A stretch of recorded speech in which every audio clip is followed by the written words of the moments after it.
Bonjour, aujourd'hui je vais vous faire une vidéo en deux parties.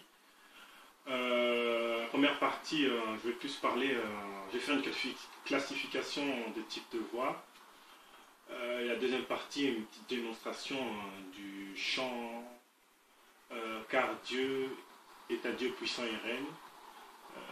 Car notre Dieu est un Dieu puissant et règne, c'est un chant très connu. Il y a plusieurs versions, mais je vais faire avec ma version. Voilà. Bon, je tiens simplement à dire que pour ceux qui se disent moi, c'est simplement, je suis juste là juste pour jouer en tant que musicien, donc les chants ça me dit rien, chanter. Vous pouvez directement aller à la deuxième partie. Hein. Donc,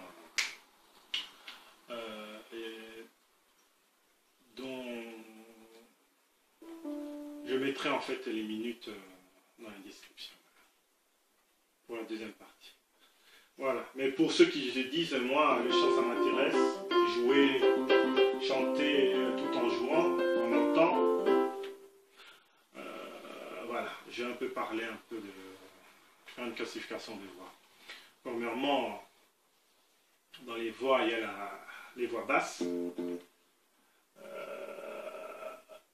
Les voix basses, c'est la voix la plus grave chez les hommes. Hein. Ça, vous trouvez ça dans les opéras. Ensuite, ce qui vient après la basse, il y a le baryton. Le baryton, c'est une texture, c'est une voix, une texture moyenne, masculin. Enfin, c'est une voix parlée. Ça, attends, je veux dire, c'est ce qui se rapproche le plus de la voix parlée. Et généralement, moi, je me situe là, dans le baryton. Donc, c'est une voix, c'est une voix pas trop basse et non plus aiguë, et pas non plus trop aiguë. Donc, vous êtes entre les deux, donc tranquille.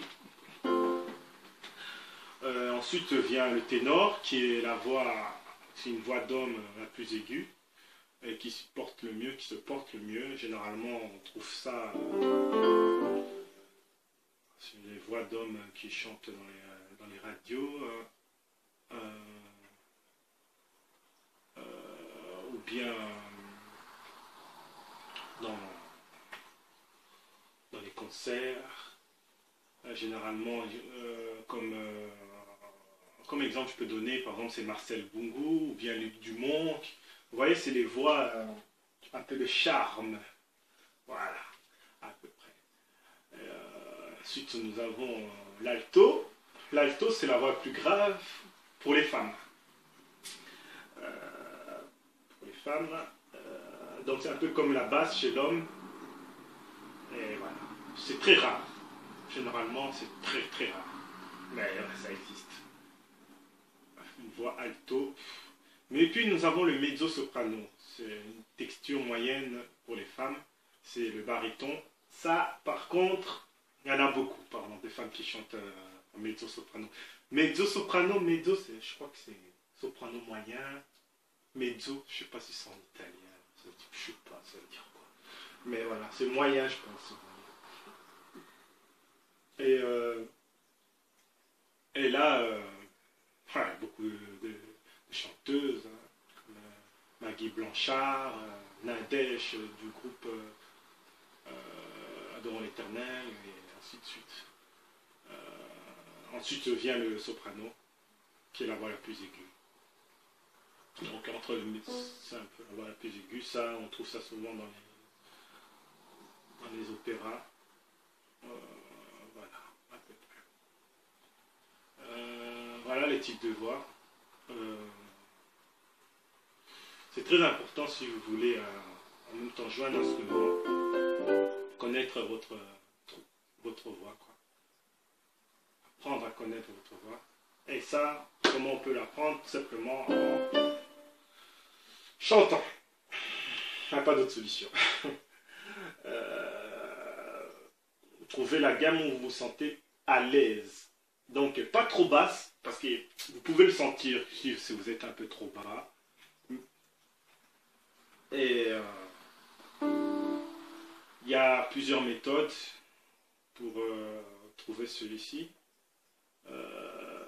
Soit c'est la première méthode, c'est Do, Ré, Mi, Fa, Sol, La, Si, Do. Do, Ré, Mi, Fa, Sol, La, Si, Do.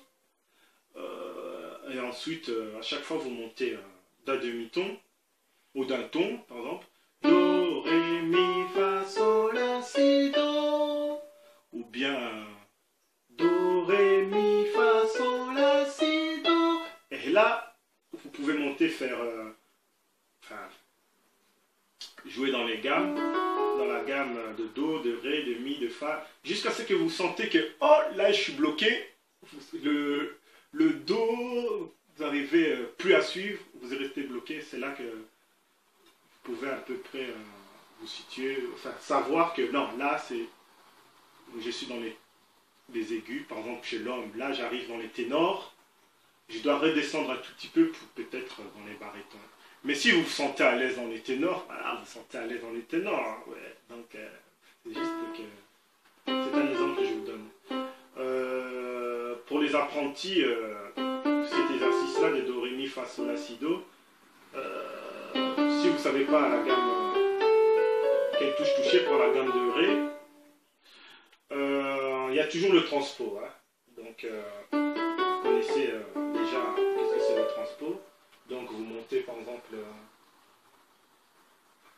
à chaque fois d'un demi-ton, 1, 2, 3, et vous, avec le transpo, par exemple là je suis en Ré, je vais en Ré dièse, je vais en Mi, je vais en Fa, et voilà, ainsi de suite.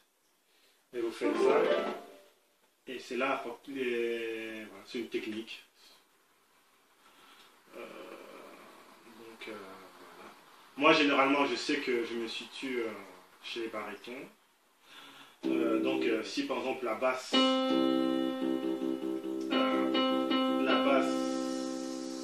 c'est Do, le baryton se trouvera plus vers le Fa. Et le ténor un peu plus vers le La et le Si. Ouais, donc un peu plus élevé. Par exemple, je vais vous donner un exemple. Pour moi, hein, pour les barytons, je les transpose en Fa. Non, attendez, je vais vous donner un exemple plutôt. Je vais commencer par la basse. Là, je joue en Do.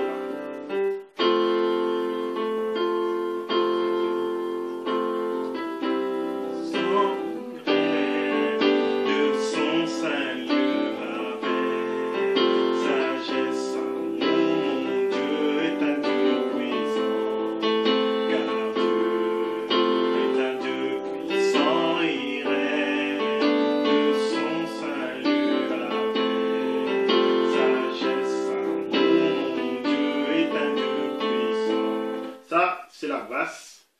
Maintenant, je vais faire un peu le baryton. Le baryton, là où je me situe, moi. Son irait de son Seigneur avec sagesse, amour, mon Dieu est un Dieu puissant, car Dieu est un Dieu puissant, irait salut avec sagesse, amour, mon Dieu est un Dieu puissant. Voilà. Pour les ténors, on va aller plus vers le La. Bon, je tiens déjà à vous dire que ténor, c'est un peu plus aigu que le baryton. Donc, comprenez-moi si je reste bloqué.